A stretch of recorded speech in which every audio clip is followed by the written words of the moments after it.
Assalamualaikum warahmatullahi wabarakatuh. Kumpulan kami akan membentangkan pada subjek Ahadits Ahkam menggunakan kitab Bulughul Maram. Kumpulan kami akan membentangkan hadis yang ke-599 dan hadis yang ke-600.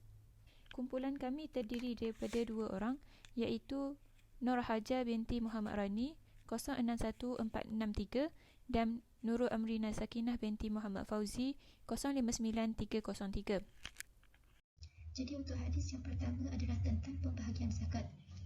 Wa an Sari bin Abdullah an abihi radhiyallahu anhuma 'an Nabi sallallahu alaihi wasallam qala fima saqatis samaa'u wal 'uyun aw kana 'atharijan al-ushru wa fima suqiya bin nadhi nisf al-ushri rawahu al-Bukhari wa li Abi Dawud idza kana ba'lan 'al-ushru wa fima suqiya bis sawani aw an-nadhi nisf al-ushri.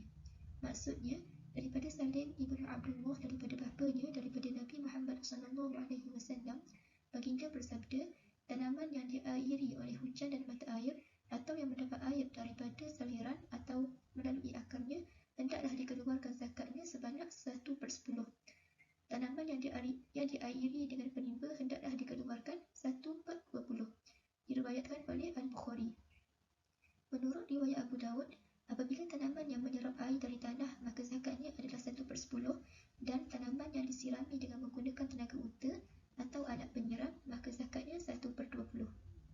Jadi, makna daripada hadis yang telah dibacakan tadi adalah penyiraman tanaman melalui air hujan dan air sungai dilakukan tanpa susah payah, maka syariat Islam adalah menetapkan zakatnya sebanyak 1/10.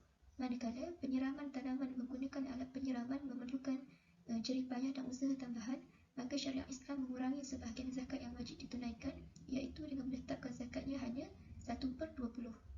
Seterusnya adalah analisis lafaz. Jadi kami ambil daripada dua kalimah, iaitu yang pertama adalah athariyan, iaitu membawa maksud menyerap air dengan sendirinya melalui akarnya kerana terletak berhampiran dengan air atau daerah yang banyak mengandungi air hingga pengairannya tidak memerlukan tenaga manusia. Lafaz yang kedua adalah bin nadhi, iaitu tanaman disiram menggunakan alat, yang mana asal maknanya ini adalah unta yang biasa digunakan untuk mengangkut air dari sumur dan daripada tempat lain untuk menyiram tanaman. An-nadih juga adalah unta yang mana digunakan untuk mengangkut air untuk menyiram tanaman. Kemudian lafaz ini digunakan untuk menunjukkan bahawa unta itu sendiri sekalipun tidak digunakan untuk mengangkut air. Maka kesimpulannya, terdapat 3 fiqh hadis daripada hadis pembahagian zakat tadi, yang mana yang pertamanya adalah hasil tanaman wajib dikeluarkan zakatnya, yang kedua wajib mengeluarkan 1/10 daripada hasil tanaman yang mana pengairannya tidak menggunakan alat penyiraman untuk memberikan keluasan kepada orang fakir, dan yang ketiga adalah wajib mengeluarkan 1/20 daripada hasil tanaman yang mana pengairannya itu dilakukan dengan menggunakan alat penyiraman yang memerlukan tenaga dan biaya untuk meringankan pemilik harta. Wallahu a'lam.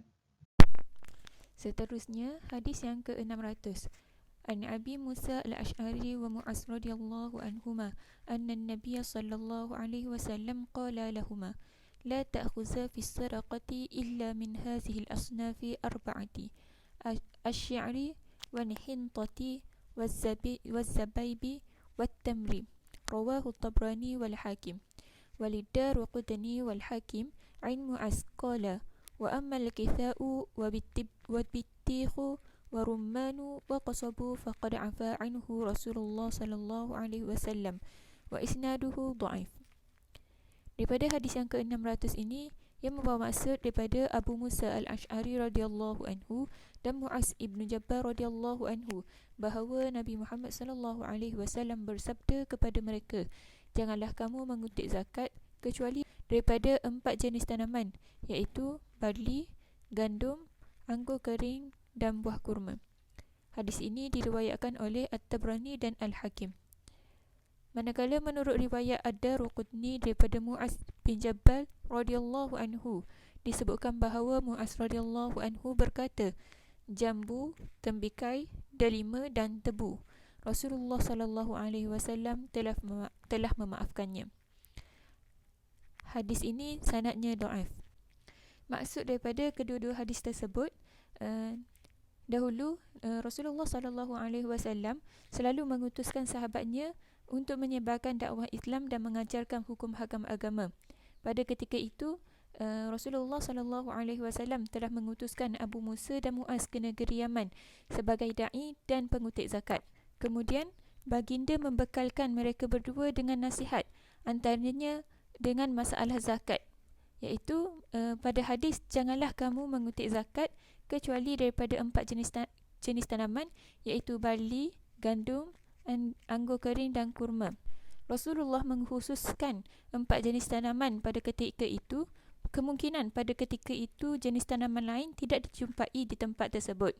Oleh yang demikian, batasan ini bersifat nisbi atau berdasarkan penilaian keadaan pada ketika itu.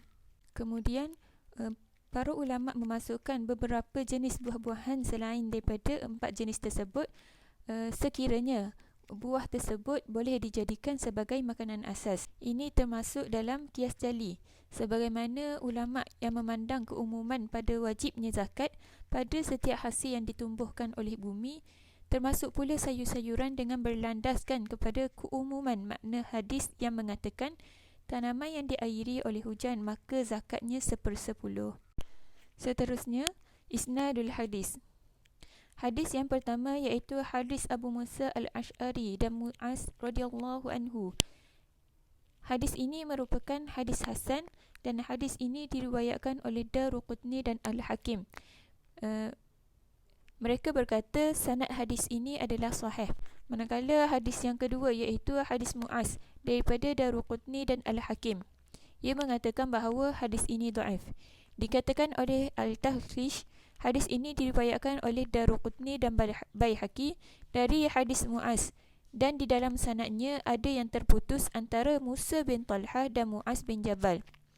Namun, ia merupakan keputusan sanad yang dimaklumi. Hal ini kerana Musa meriwayatkan daripada tulisan Muaz dan ia dapat dijadikan dalil mengikut ulama hadis kerana sebahagian ulama menilainya sahih. Gharibul hadis, iaitu kosakata pada hadis ini.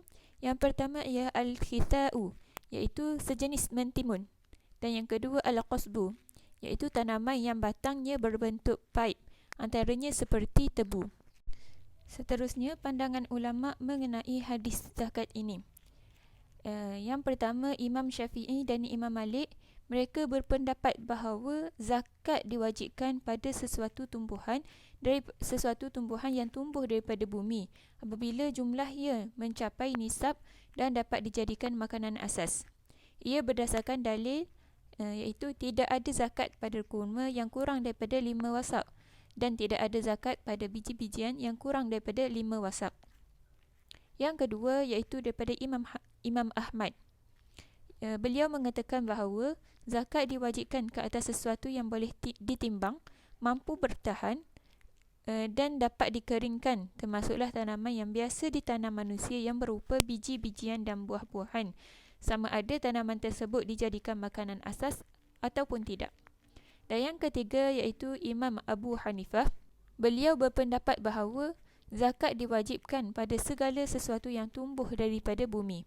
Namun, ia disyaratkan apabila penanaman tersebut sengaja dilakukan untuk memanfaatkan tanah kosong. Oleh itu, kayu-kayuan lalang tidak wajib dikeluarkan zakat. Ia berdasarkan dalil hadis yang diriwayatkan oleh Ibnu Umar, iaitu zakat diwajibkan pada tanaman yang disirami hujan dan mata air atau yang tumbuh begitu sahaja sebanyak 1/10. Wallahu a'lam. Assalamualaikum warahmatullahi wabarakatuh.